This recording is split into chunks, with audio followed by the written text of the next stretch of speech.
Howdy folks, I'm Tiring Taiga Vol, tenaciously tagging along after tired toucans. I'm Amber. And here are more tired toucans that are trying to run away from us, but we keep pursuing them. And it's in the Arctic, and it's no wonder they can't get away because it's cold out. So, too bad, so sad. Sorry, toucans. Let's get started. I can see it now. Toucan Sam being lured to the Arctic by Tony the Tiger because of the frosted flakes. And Toucan Sam getting locked away in the cabin in the middle of the Arctic, waiting for Tony to come back. But then something happens. The Tigers are making an appearance instead of the tiger.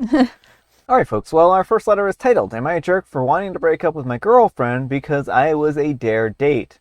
Never thought that I would have to use this old account, but I'm really stuck and I need some advice before I potentially nuke what has been so far a good 8-month relationship. So for a quick background, my girlfriend is a 24-year-old female and I'm a 27-year-old male, and we've been dating for around 8 months now. I first met her at a funeral of all places. I wasn't close to the deceased, they were a friend's uncle. I was just along to keep him company. In any case, I wasn't particularly sad looking. I was talking with a family friend and smiling, which she noticed and made a pretty morbid joke, asking if I put him in the casket. I was so blunt, I just sort of snorted and laughed, and we got to chatting all afternoon. I ended up with her number in my phone by the end of it. She was funny, witty, pretty, and genuinely a fun girl to be around. So of course I took the chance and I asked her out, which she accepted rather eagerly. My ego was through the roof after that. Little did I know. I came home a little earlier from work last night. I was covering a shift, and the person that I was covering for came in anyways. So they didn't need me for the 8 hours.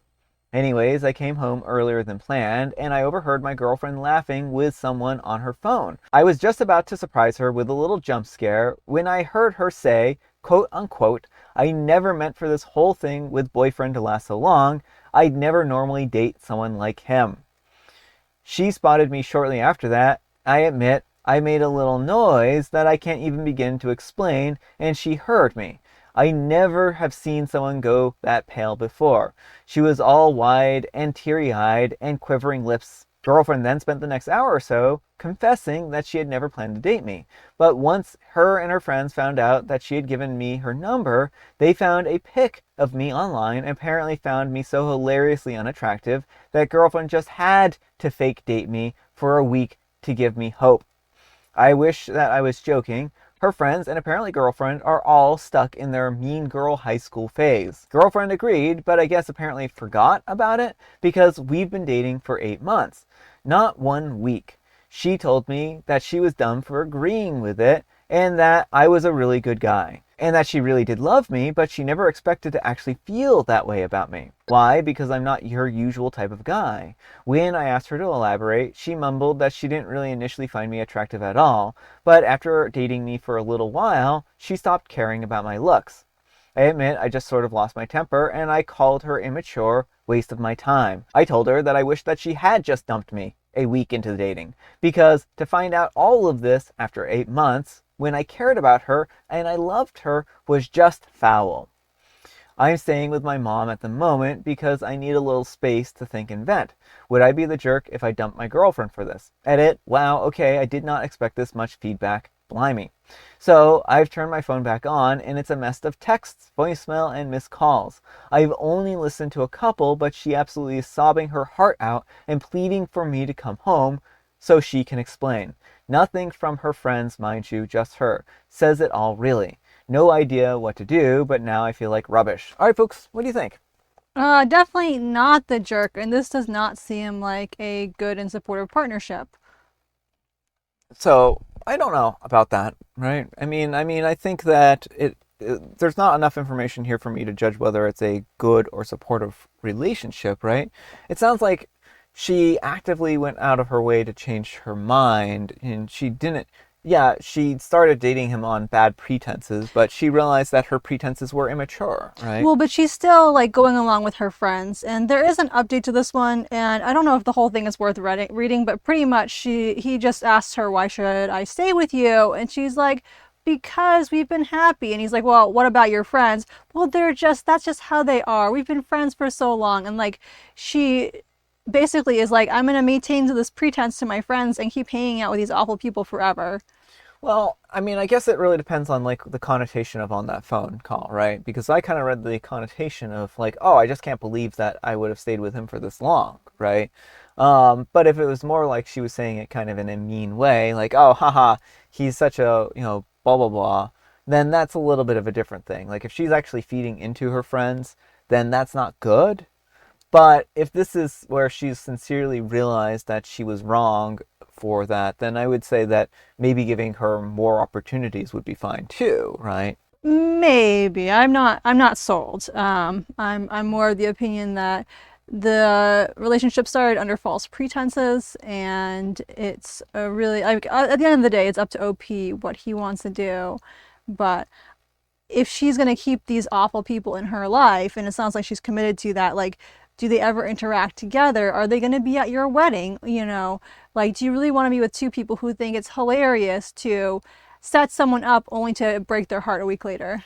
Yeah, well, and that certainly is an immature thing, right? And I hope that she has at least learned that doing that is a cruel thing to do, right?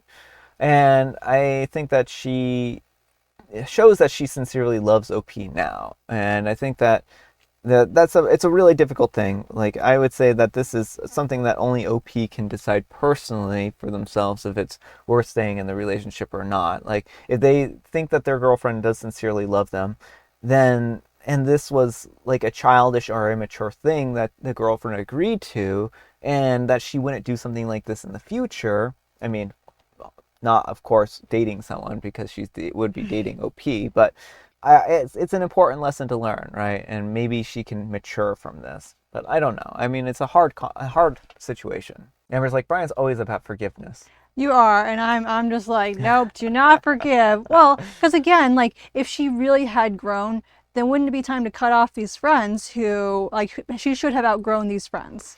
And friendships like that can be hard to escape too. But I mean, like, yeah, I do agree that maybe it's time to move on from these friends.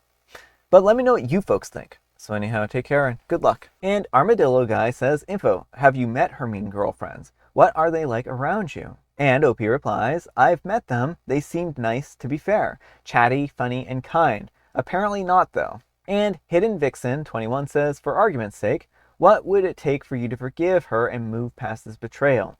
And OP replies, I honestly don't know. I love her. She loves me, apparently. But I was a dare date to her.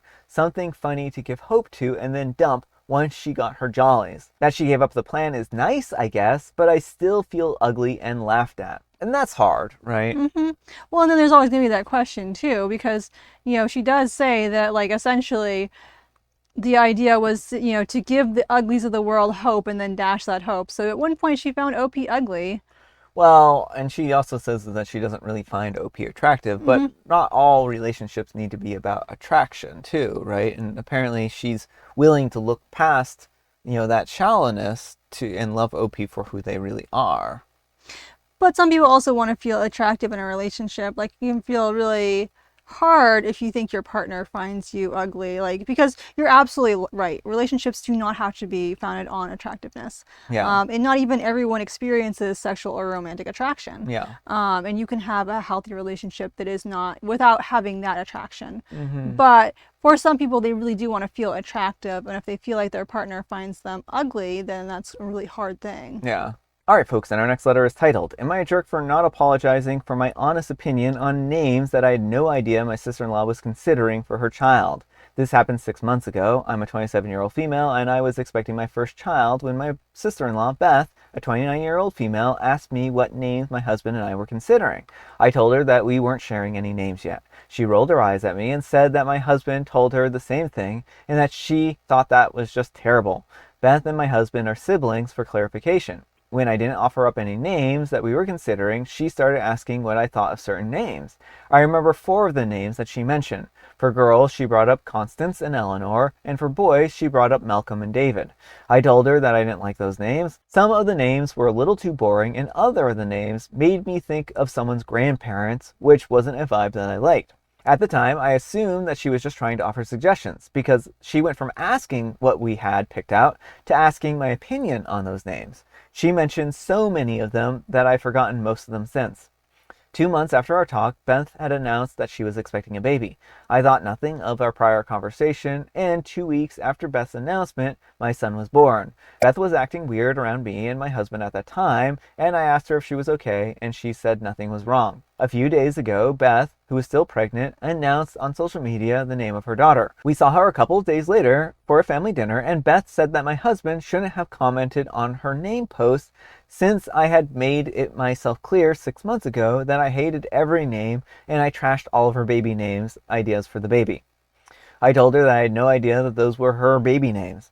I told her that I had no idea that she was pregnant 6 months ago, that I believed that she was trying to suggest names for our son. She said that she hadn't known for sure, but she suspected that she was pregnant, and she and her husband were talking about names, and I should have realized. My husband asked, how would I even have known when she had pushed us to tell her what we were considering for our baby?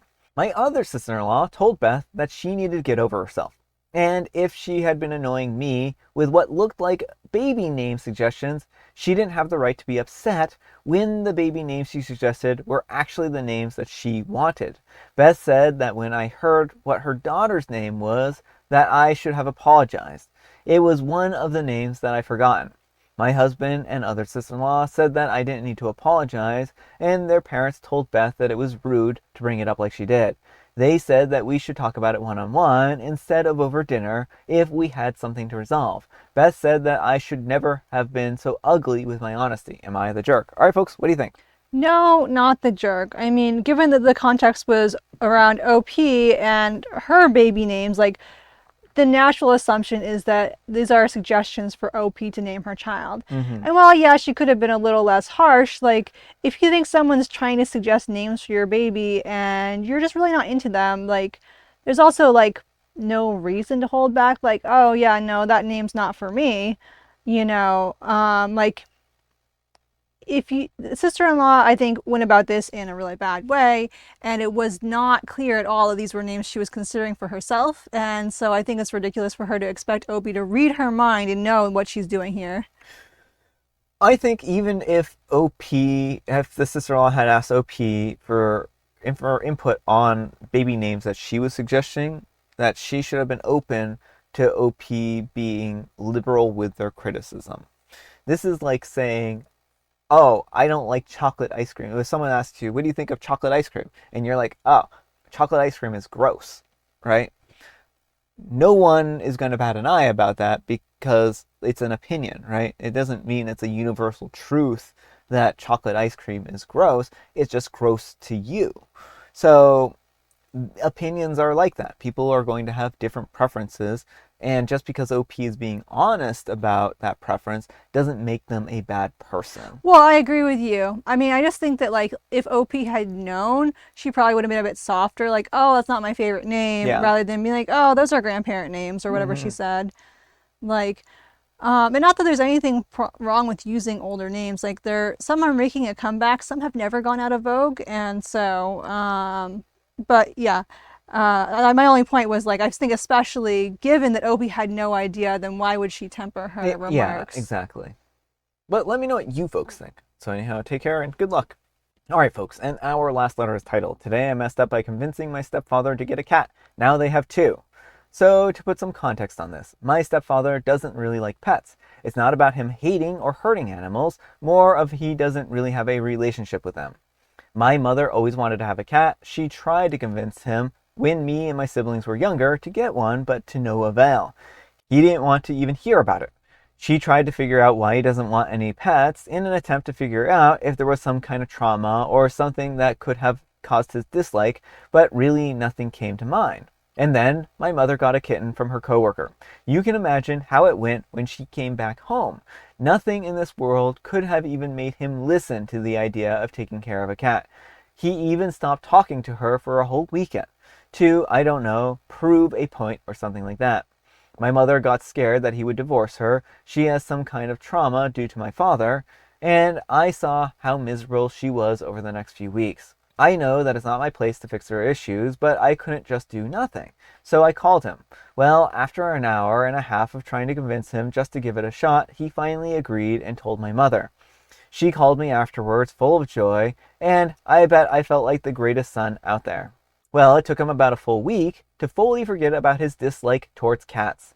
My mother sent me countless pictures of him playing with her, feeding her, sleeping with her, the cat, not my mother. He even built her this little place to climb and sleep on. Whenever someone asks him about it, though, he switches to his I hate cats persona for a moment, but everyone knows that's not the case. Well, yesterday I heard that they got another cat, and now I'm here wondering if he will turn into one of those crazy cat ladies. All right, folks, what do you think? It's a cute story. Now, granted, I do think that the mom was a little underhanded getting a cat without talking to him. Yeah.